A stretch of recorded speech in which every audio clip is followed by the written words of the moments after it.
Dan sekarang saya sudah berada di balik kemudi dari BMW 218i Grand Coupe.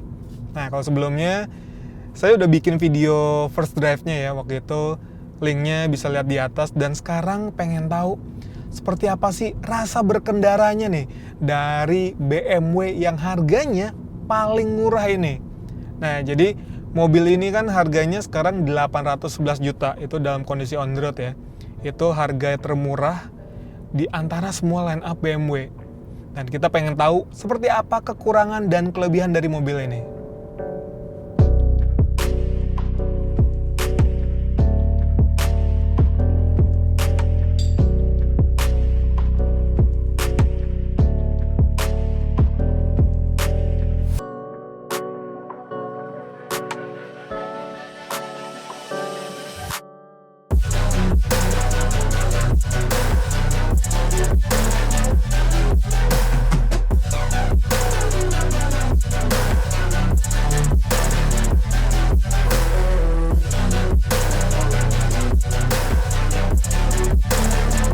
Yang pertama dari soal performa. Mobil ini menggunakan mesin yang mirip-mirip dengan yang dipakai oleh Mini Cooper. Jadi mesinnya 3 silinder 1500 cc, lebih tepatnya 1499 cc. Tenaganya itu 140 dk dengan torsi 220 Nm, teman-teman. Yang disalurkan melalui transmisi otomatis 7 percepatan ke roda depan. Nah, kami sudah melakukan tes. Jadi untuk akselerasinya ini dari 0 ke 100 km per jam itu bisa tuntas dalam waktu 8,3 detik. Wah, kenceng juga ya. Dengan mesin yang compact, kecil, 3 silinder, tapi masih bisa di angka 8 detik. Dan untuk konsumsi bahan bakarnya nih, ini yang cukup takjub juga sih. Jadi di rute dalam kota dengan kecepatan rata-rata yang 22 km per jam, memang angkanya nggak terlalu yang istimewa, tapi sudah bisa dikatakan irit karena sudah di atas 10 km per liter ya. Lebih tepatnya di 12,1 km per liter. Tapi, ketika kami tes di rute tol dengan kecepatan konstan, yang kecepatan rata-ratanya itu di 90 km per jam, teman-teman. Itu coba tebak deh, di angkanya berapa? Yes, bisa sampai 21,3 km per liter. Bayangin aja, mobil dengan bobot yang mungkin hampir 1,5 ton ya, tapi untuk konsumsi bahan bakarnya bisa menyamai mobil LCGC.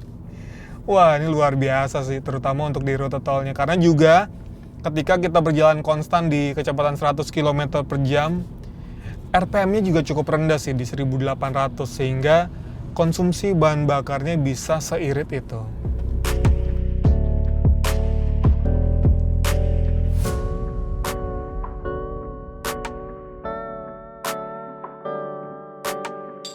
Kemudian rasa berkendaranya. Oke, ini sebuah BMW ya.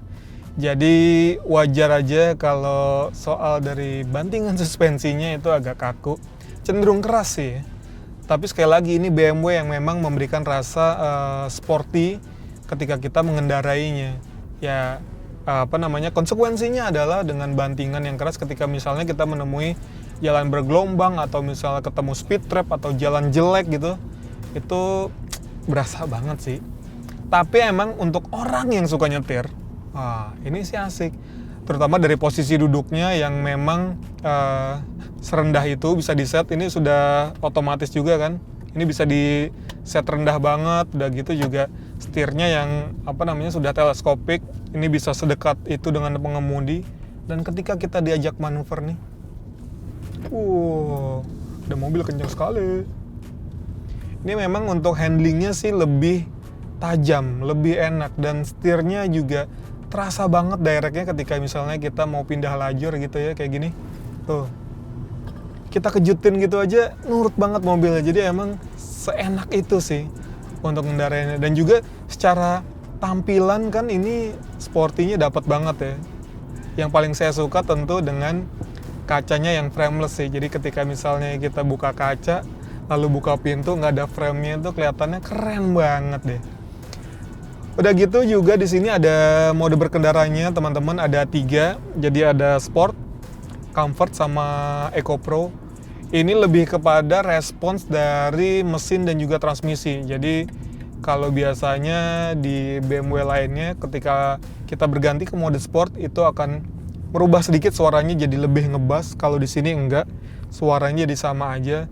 Tapi dari soal responsnya aja sih jadi lebih enak kalau yang di sport tentunya.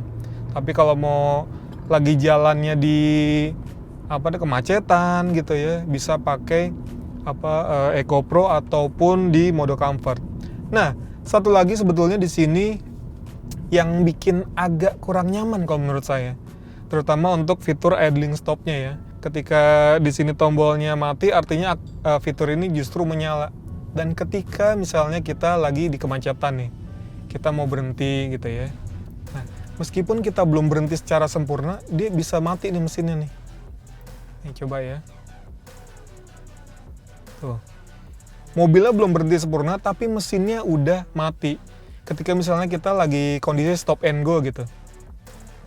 Nah, ini juga ketika kita lepas sedikit pedal remnya, dia akan nyala lagi dan nyalanya lumayan kasar ya, getaran itu berasa banget tuh. Dan kita misalnya lagi stop and go, nah ini kita belum berhenti sempurna, dia udah mati. Walaupun kita nggak mau berhenti banget gitu. Dan sering kali terjadi, saya belum mau berhenti, tapi mesinnya udah mati. Ketika kita mau jalan lagi, dia jadi kayak ada starter lagi gitu kan, dan itu berasa banget kasarnya. Beda banget kayak misalnya kalau kita di Mazda gitu ya, fitur iStop-nya itu berfungsi ketika misalnya kita nginjak rem dengan lebih kuat lagi, mesinnya baru akan mati. Sehingga ketika kita lagi jalan di kemacetan, kita ngeremnya sedikit-sedikit aja dia belum mati. Dan banyak banget orang yang cenderung menonaktifkan fitur si idling stop-nya ini karena ngerasanya jadi ribet nih gitu kan, jadi malah nggak enak, nggak nyaman gitu. Nah, kalau di sini sebetulnya fitur itu berfungsi untuk bikin konsumsi bahan bakar lebih baik lagi kan. Tapi ya itu tadi, ini kayaknya agak kurang enak sih menurut saya. Kalau di Mazda yang kita tahu kita pengen matiin mesin nih, misalnya berhentinya agak cukup lama, jadi kita nekan pedal remnya lebih kuat lagi.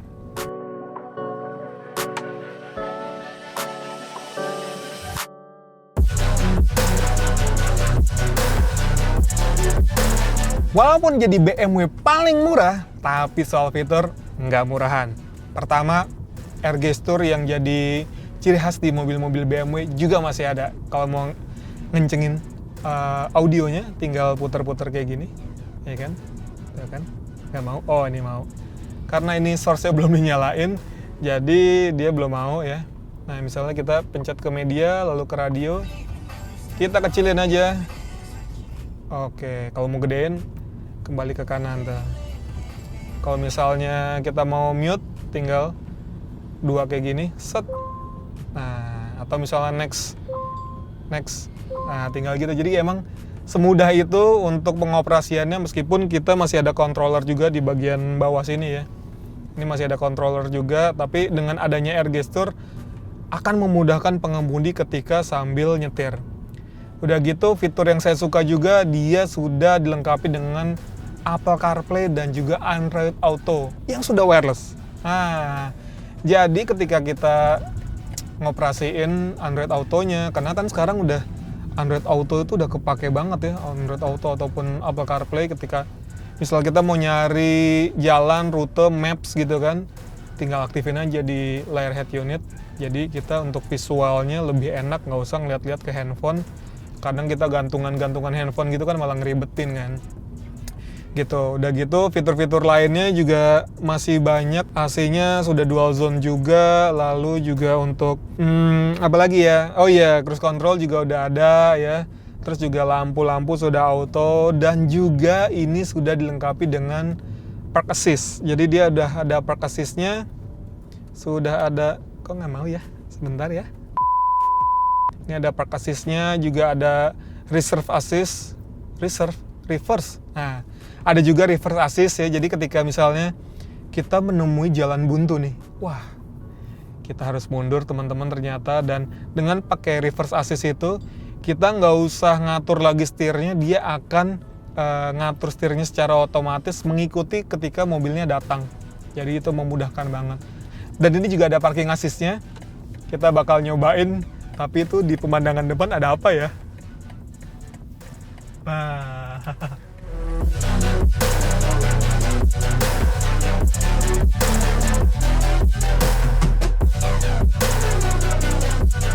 Oke, sekarang kita cobain aktifin dulu park assist-nya. Dan kita cari dulu parkirannya, kita pengen coba yang paralel. Nah, ini ada mobil di samping kita, dia ngebaca dulu. Nah, jadi di layarnya udah ada simbol park space-nya, kita tekan. Ternyata dia langsung pindah ke gigi mundur, lalu sennya juga langsung aktif. Dan untuk mulainya kita tinggal rilis brake-nya aja. Dia observasi dulu sedikit. Langsung dia parkir sendiri. Canggih ya. Oke. Masih aman. Oke, nah. Oke, udah lurus betulnya. Cuman dia kayaknya mau maju sedikit untuk ngerapetin dengan mobil di depan. Oke, dikit-dikit ya. Ini sennya juga masih aktif terus nih. Walaupun setirnya tadi udah bolak-balik. Oke.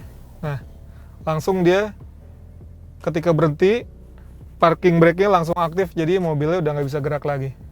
Canggih juga.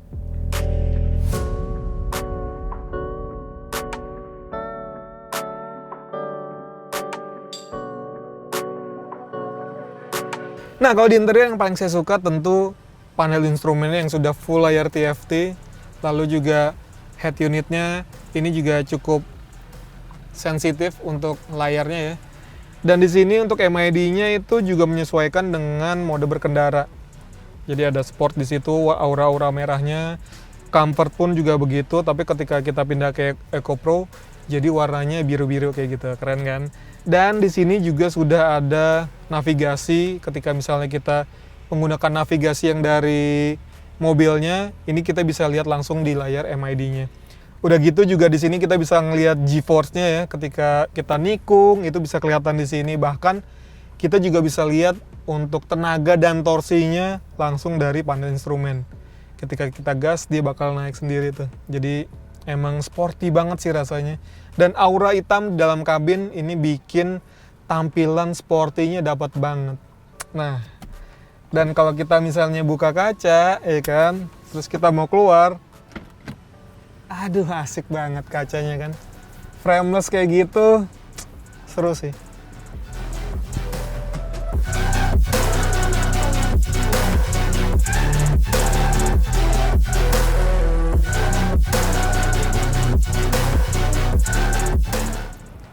Nah, kalau dari tampilan eksterior, ini adalah mobil yang sama dengan yang kami review di video first drive. Jadi, emang kalau bisa dibilang secara tampilan ini ya sporty-nya agak dapet sih. Tapi kalau teman-teman ngerasanya, wah kurang sporty nih, tenang. Masih ada paket M Sport yang bisa teman-teman tambahin. Jadi mobilnya jauh lebih sporty dari grill, pelek gitu ya, terus cover spion. Cuman emang harganya lumayan ya. Nambahnya sekitar 100 jutaan. Wah, lumayan juga tuh. Dan kalau dari beberapa kelebihan mobil ini yang saya suka tentu dari fiturnya, meskipun harganya paling murah di BMW, tapi secara fiturnya nggak murahan. Dia sudah dilengkapi dengan park assist yang canggih juga dengan harga segini, udah dapat kayak gitu kan. Udah gitu juga air gesture, dia walaupun termurah sudah dapat fitur itu, cuman emang ada beberapa kekurangan yang menurut saya masih bisa diperbaiki lagi, terutama soal fitur idling stop. Itu fitur agak mengganggu ya bisa dibilang. Ketika misalnya kita nggak mau berhenti banget mobilnya, bahkan mesin itu bisa mati. Jadi ya cukup mengganggu misalnya kita di kondisi macet gitu, mobilnya padahal belum berhenti sempurna, dia mesinnya mati lagi. Jadi ya mungkin banyak orang yang terganggu akhirnya justru mematikan fitur itu. Padahal fitur ini bisa berfungsi untuk bikin konsumsi bahan bakar lebih baik lagi, ya kan? Selanjutnya soal bantingan suspensi yang emang rasanya cukup keras, ya ini khasnya BMW sekali lagi. Bantingan suspensi keras jadi mengurangi kenyamanan, tapi di sisi lain bikin manuver atau handlingnya itu jadi lebih cekatan.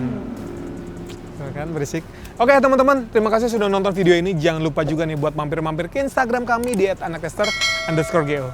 Terima kasih.